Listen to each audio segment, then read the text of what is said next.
I apologize for the poor quality. I am driving and just cutting through Cleveland on my way to another part of Ohio. I travel around a lot out here. Computer is still down. It's still not, the things aren't working correctly.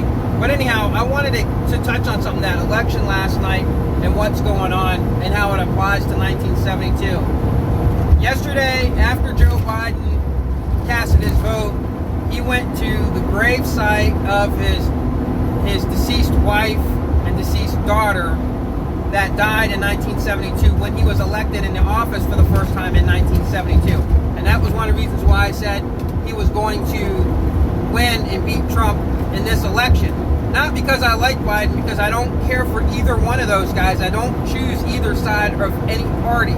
Regardless, even if it was like the most likable person, somebody that I thought was, hey, this man is pretty cool, I would vote for him. I don't take part in what the system has set in place because it does not matter. And seeing the fact of 1972, and I'm turning that camera that way, seeing all the things that happened in 1972 and 2020, it doesn't really matter if you understand that you're in a matrix, you're in a system. Everything will play out the way it'll play out. Your vote won't matter. And I'm not saying that as a cliche thing onto people saying the votes don't matter. It really doesn't, because we're in a time loop. And I predicted that Biden will win. What I predicted wrong was the fact that it would be in a landslide. And now that also makes sense because, hindsight's 2020, and I did screw that up. I said he would win in a landslide, but what's the opposite of a landslide? The opposite of a landslide is a razor-thin hair win. Okay, just enough to eke it out to where he would win inevitably, but it wouldn't be a landslide, which would kind of shut down what's to come. And what's to come is a total revolution. And it's going to happen regardless. I called that over a month ago. I said that would happen. Now, what would happen? How would I know that if, let's say, the whole country pretty much voted for Trump? A lot of people voted for Trump, and it was just so overwhelming. That's not going to be much of a revolution because there's not going to be enough people on the other side to do a whole lot of disruptive things if the majority of the country is red, right? So if the majority of the people are all MAGA people, or all Nixon people, it wouldn't really matter because they'd get shut down quickly. But if you have a complete divide, a complete split, and Biden, which is pretty much not George McGovern, he would have been, Biden is, oh, here we go. Let me, 1 second, let me get off of this bad part here. There we go.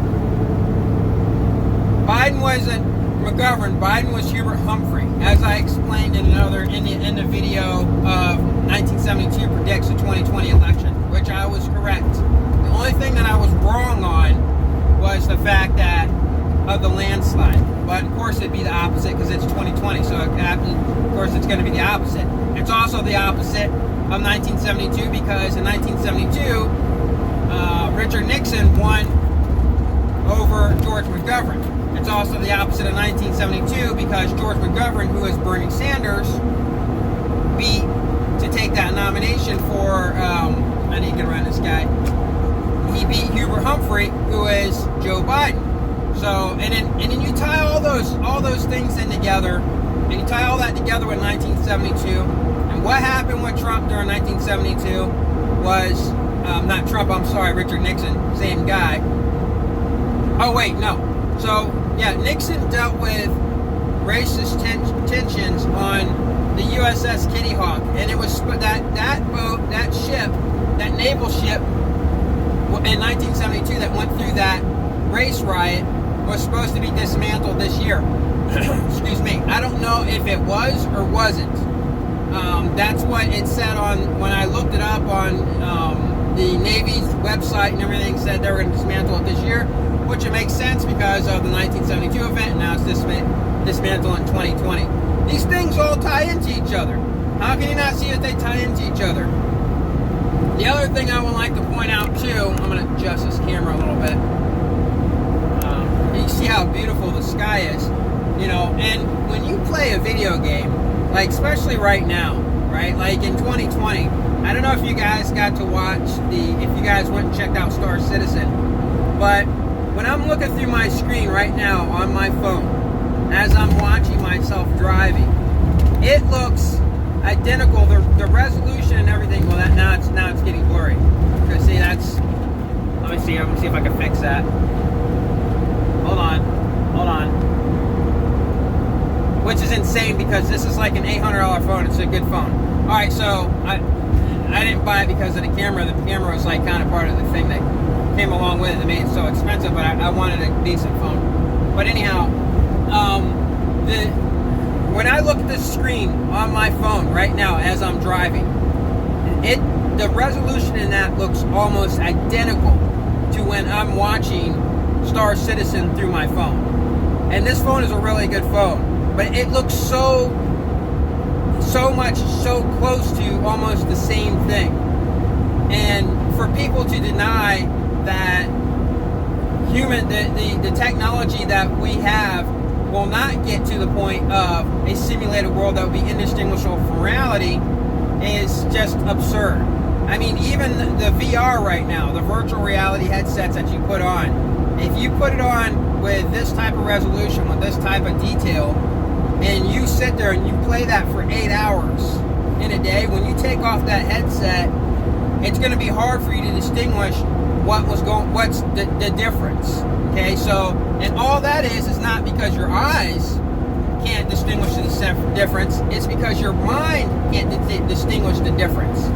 The eyes are just the optics that bring in the information, but the information is processed through the brain like it's processed through a computer, and it just can't distinguish, it won't not distinguish the difference between the two. In fact, early VR, the early virtual reality, I was going to put this in a clip on a video, they said that they were having problems because when people were taking the headset off, that it was making them disoriented. Like they were like running into stuff and things because it really was screwing up their brain.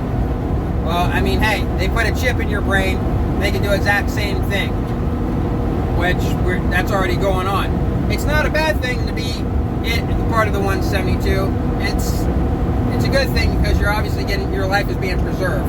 So anyhow, back to the election and what was going on. If you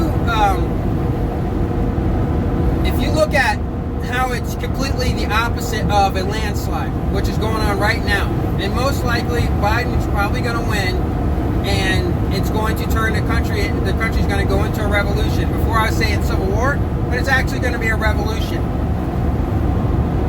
The funny thing about that is that we're going to be going into a revolution because I was just listening to NPR. Excuse me, I don't have the COVID. It is actually a computer virus anyhow. So, I was just listening to NPR, and they said that the country may go into a revolution, that the guards are going to try to stop it from happening, from taking off, right? In 1972, there was a really shitty song called The Revolution or something Revolution by a band called T-Rex. That song was complete trash.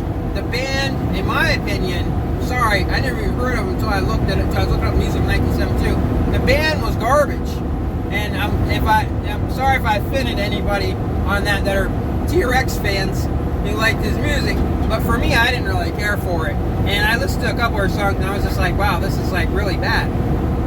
How is it possible that a band that almost certainly nobody has ever heard of, who made a song called The Revolution in 1972, a band that was total, like, nothing, would get elected into the Hall of Fame, the Music Hall of Fame in 2020, this year, connecting 1972 and their song Revolution to the year 2020. How do you not see the connections? How is it possible that you cannot see all those connections of all those things? I mean, why didn't they elect them, in 1990 or something or whatever, or in 2000 or 2010? Why specifically specifically a band that nobody ever heard of making a song about a revolution which is going to happen in 2020 get elected into the Hall of Fame in 2020, electing Revolution to the Hall of Fame 2020. I mean, come on, guys. How could you not see it? It's blatantly in your face. Biden goes to the gravesite of his deceased wife and child from 1972 in the year of 2020 for him to get elected as president. In 1972, he was elected for the first time ever into office as a senator, which was the youngest senator, and now being elected as president will make him elected as the oldest president in history. How do you not see everything is 100% connected through this matrix? How can you not see that?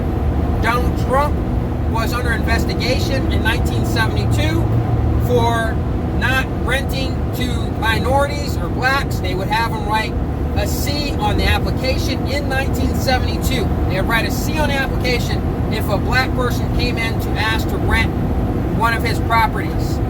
That application would get passed on to Trump, and Trump would say it has a C on it, it's automatic denial, just dismiss it, throw it aside, and then they would rent out to white people.